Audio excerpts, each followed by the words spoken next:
So why don't you give like a 60-second explanation of this to someone as if they're like a 12-year-old or something? Yeah, this is using a radio frequency carrier to put audio range frequencies that we would hear through a radio, but instead it's just electromagnetic vibrations that the body feels on a cellular level.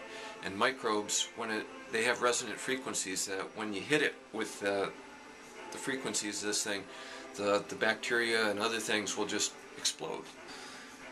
These frequencies won't affect normal tissue and healthy people, and it's a good analogy is like an ant's crawling on your skin. You can smush it, but it doesn't hurt you. Mm-hmm. That's what happens to the pathogenic microbes. If this is a football game, this is the Hail Mary pass. So have you heard of other patients using this, like with success? Yeah. Yes, none that I know of, but I've read about other success stories. Okay. And often showing dramatic response in days. And Dr. Rife actually did it with human patients in the 1930s, 1936 I think it was, with 16. And a few weeks' time that they had this group together, a group of doctors to document this. 14 of the 16 completely recovered, and the 2 that remained were kept under care by a couple other doctors while the basic team disbanded, and the other 2 recovered a month or so later. So it was complete recovery. It's illegal to state that this machine can cure anything. So I have to state that right up front, despite the fact that it appears to be doing something. And who made that? Like what organizations are behind it? The American Medical Association went to the U.S. Congress in the 1930s and said this machine is dangerous, outlaw it. And Congress said, "Oh, all right, you're the authorities, go do it." But what they didn't tell them was just before they went to Congress to outlaw it, they tried to buy it from Rife because they were so delighted about it.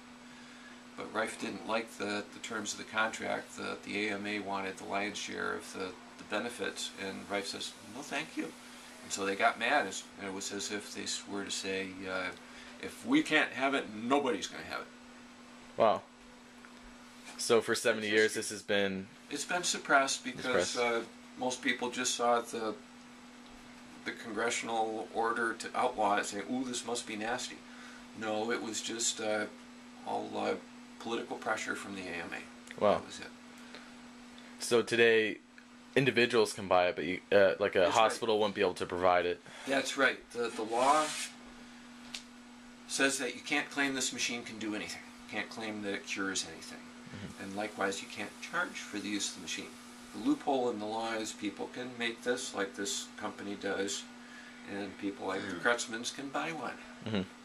So it's up to individuals to use it, which physicians can buy one themselves, but they can't charge for its use. But that's okay in another way because, say, a chiropractor can have one and attracts clientele knowing that they have one of these, and they pay for their chiropractor and say, "Oh, since you paid for the session, here, have a free 10-minute session on our Rife machine as a bonus." That's legal. So some doctors, physicians will work around it, but it's still in limited capacity at this point. Yeah. There's a possibility that despite the expense of this, people can make use of it, and when they're done with it, sell it to somebody. That's all completely legal. Just pass it on that way, but it's your own individual thing. You can't be under the guidance of anyone else saying this will do anything for you. Wow. But its success rate is higher than the success rate of the standard 3 treatments of standard medicine, of surgery, chemotherapy, and nuclear radiation. Do you know the relative, like, approximate success rates? Very, very rough numbers, 50%, and it varies considerably within the standard treatments. And the data is hard to get a hold of on this because of the suppression and the fear of suit by the AMA or the local district attorney, but it's probably 90%. Wow. When things are done properly. And this is of the best that's out there, and this uses the actual frequencies that Rife used in the 30s. So you're saying this specific machine is one of the best available on the market? Yeah, it's also one of the most expensive. So what machine is this, and what's it cost someone? I don't know the name of the company who produces this, but it's called the GB4000. Just this generator here, and you can plug things into here with skin pads to just get some local excitation. But this is much more effective as a whole body unit, and this is called the MOPA, and I don't remember what the acronym stands for, but it's a radio transmitter that boosts the effectiveness, the power of this up to, they claim this radiates 500 watts, but I'm not sure of that. But it's strong enough that radios probably could pick it up within a certain range, and I don't know why this gets around FCC regulations. I have not looked into it. But that's the legal stronghold that the AMA used to stop Rife in the 30s, because that was the beginning of major radio transmission around the country and the world, and the Federal Communications Commission was established to say, okay, you have a license for this frequency, you have a license for this frequency, and Rife comes along and says, well, I want that guy's frequency, and they say, you can't have it. And he persisted, and they just had to pound on him, say, you can't do this, they have a right to that bandwidth. So the FCC used they granted certain people like a monopoly over certain frequencies, and that limited the use of this machine. That's right. And so he had to resort to other techniques, and there are other ways of doing it, and what has been found, but to a lesser validation degree, is that just the audio frequencies are what's doing it, even though he documented the best radio frequencies. Not just audio on RF, but RF itself, tones in the megahertz region. Okay. And what's the difference between like a treatment like this and another one like chemotherapy? Like what's the basic differences between the two? Do you know those differences? Yeah, the chemotherapy just goes in harshly and blasts it. I think of it as the sledgehammer approach, and it's like all-out war. There are there's collateral damage of civilians, so to speak, or healthy tissue.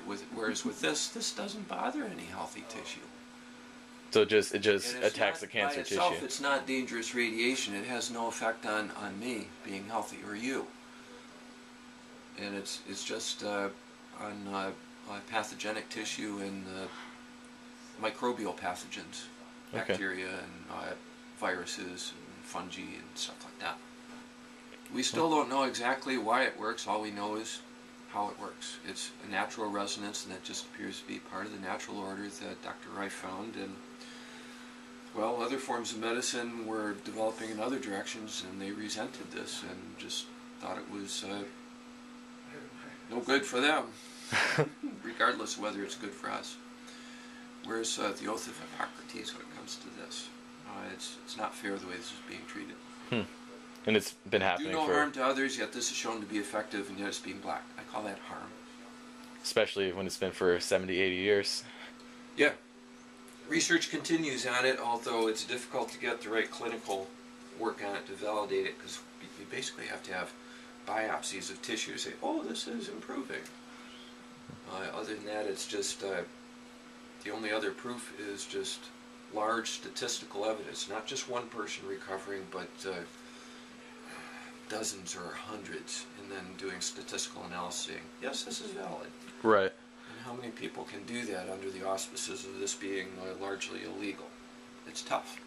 Yeah, it takes away the incentive for people to explore with it if it's illegal and you can't use it as a product. You need to be a pioneer with a set attitude. I'm going forward. I'm not going to be concerned about what's going on here. You have to be brave. I think it's been said the hero, or I'm missing the exact word right now for it, but the person does not choose to be the hero so much as they find themselves in the situation to say, I just got to do it. And that's how it happens. The American Medical Association was first formed in the 1930s by one person, and then he went around to his fellow MDs and just tried to create an association around it. This was Dr. Morris Fishbein. And he's the one who started all of this in motion and started attacking all sorts of other things, including chiropractic, calling it a malignant tumor on healthcare and something like that, which now has been proven through the insurance industry to work by simple statistics. Otherwise, the medical insurance companies wouldn't support it. They do, so they know it works, it pays.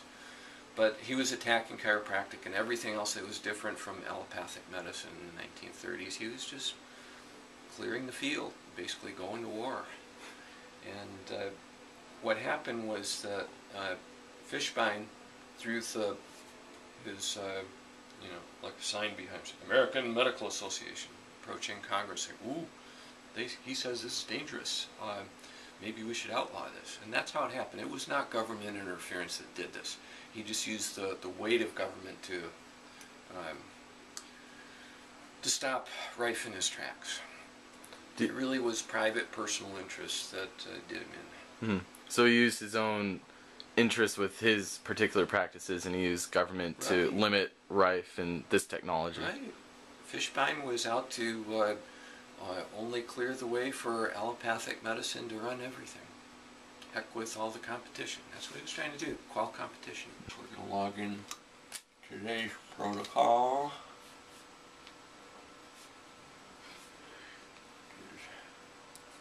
There's some cancer institute that has programmed this thing.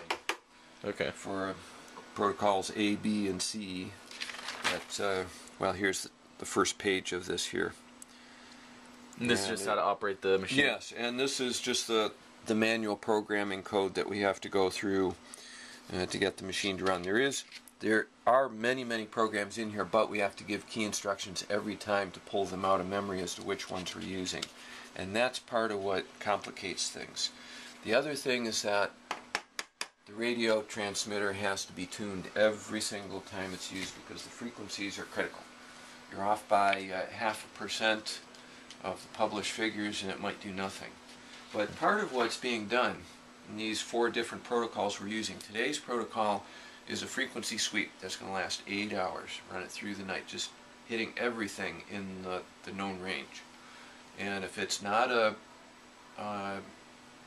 specific frequency, as Dr. Rife would say, the MOR, the mortal oscillatory rate, I think is what he was talking about, where he could observe it under the microscope, a live bacterium down there, he's tuning his radio transmitter, all of a sudden the thing just goes, oh, what's that frequency? Finds that, gets a fresh slide with live culture on it, does it again, retunes it, checks the frequency, oh, that's the same one, writes it down, and that's how he finds this. So we have a few of those in here that are well known, and Dr. Rife says it has to be 1,036,050 hertz. It can't be 1,036,500. It just won't work. We have to tune this thing, and then this thing does run specific frequencies as they're known, but then there are others, like tonight's protocol, that we're just sweeping through the whole spectrum, and Dr. Rife's experience showed that doesn't affect, the other frequencies don't affect things, and it won't affect normal tissue. But it's a little bit like a massage. Some of it's good, but you just rub for hours, it becomes irritating, so we don't want to do that much of it. Mm-hmm. This is the longest protocol of 8 hours in one day. Normally it's only an hour or 2. Okay. So this is a treatment you do every day, but you have certain protocols. This is also treatment protocols for extreme cancer where all other options are exhausted and the clock is ticking fast. Right. The frequencies in here will match up with this modulation exactly. We want 3.10 megahertz as exactly as I can get it, like that. That's pretty close. I don't think I can tune it any better than that. Okay, this should fire momentarily after the beeps go. There it goes, and we adjust the current on the tube to make sure it's not it's maximum, but it's going to run for overload. For this protocol, it's going to run for 10 seconds, it says, and then the milliamp meters. Oh, well, it's doing that. It's fading in and out. Yeah.